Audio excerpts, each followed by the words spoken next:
a convicted sex offender accused of punching a stranger on a New York City street, leaving that victim in a coma, has been freed without bail. Yes, the New York Post reporting this 55-year-old suspect had his attempted murder charges reduced instead of being charged with assault and harassment, which are both misdemeanors. These new charges against him are not bail eligible, so a Bronx judge cut him loose on supervised release at his arraignment on Thursday.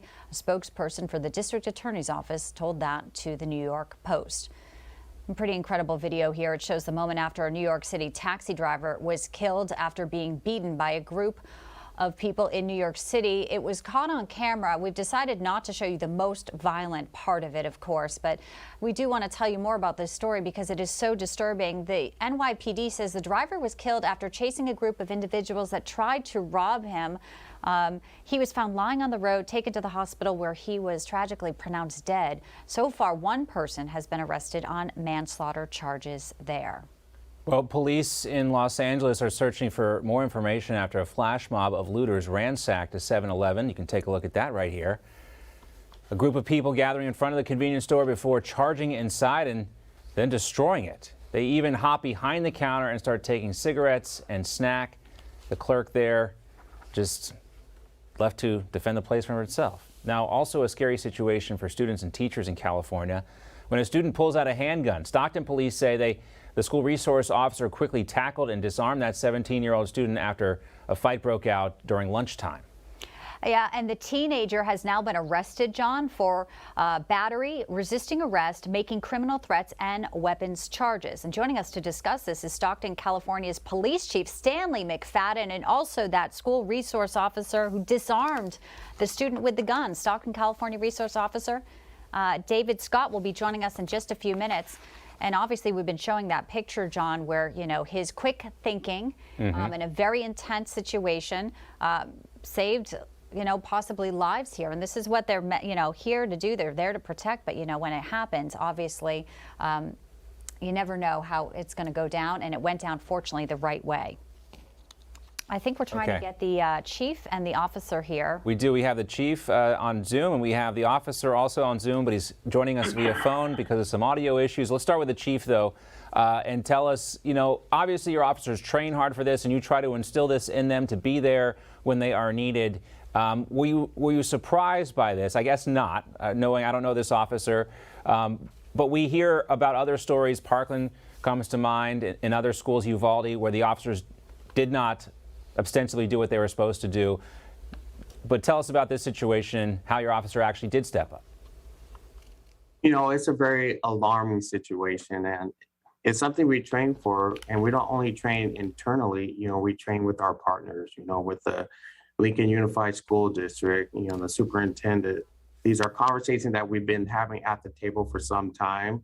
And it just shows how effective we can be when these conversations are had before it happens and when the training has taken place. Officers, David Scott is on the phone with us here. So tell us, you know, you trained to do this, and your chief just said, you know, you want to be effective. Clearly you were. Just walk us through what you saw. The lunchroom, a gun gets pulled out. Officer Scott, what happened that day? Yeah, thanks for having me on, and thanks for dealing with all the technical difficulties here. Hey, we go with the flow here. Yeah, so a little bit of a chaotic day, but, you know, just, you know, we get put into those types of situations. We kind of go over those things. We train on those things. So just kind of shocked that a altercation between students would, you know, reach that magnitude of a situation where a gun would be pulled out. And then just, you know, a team effort between not only myself, but the Lincoln High School staff, as well as the Lincoln Unified Public Safety Department. How close were you? Team effort with dealing with that situation at hand. How close were you? How close were you to the student when he pulled the gun? Like, how did you know this is going to escalate? This could escalate. We got to jump in now. Sure. Well, you never know what to expect. You know, you try and be as safe as possible, but efficient at the same time. And so it just kind of, you know, happened at the right time, and we were able to kind of prevent something from escalating into something that could have been a deadly situation. Was he pointing it at other students? Was he waving it? So there was a brief struggle. obviously got the standstill picture of me holding it and whatnot and getting on the radio. But we fell to the ground. There was about 5 of us total in a little bit of a mosh pit. And he did display it from his waistband. But we were in the perfect position to be able to stop that from escalating into something where he could possibly use it. And David, was there any indication that he might be prone to doing something like this before? Was he known to you? Nothing as far as school records that would indicate something like that, no. No. Well, I mean, that's just, again, goes to show you how you always have to be ready at a moment's notice and why it's important to have competent police officers in school ready to protect the students. We tip our hat to you and to the Stockton Police Department. Tough situation always is, but fortunately this one came out and everybody survived. Thank you. Great to talk to you. Thank you, Officer Scott and Chief McFadden. Appreciate your time today. Thank you.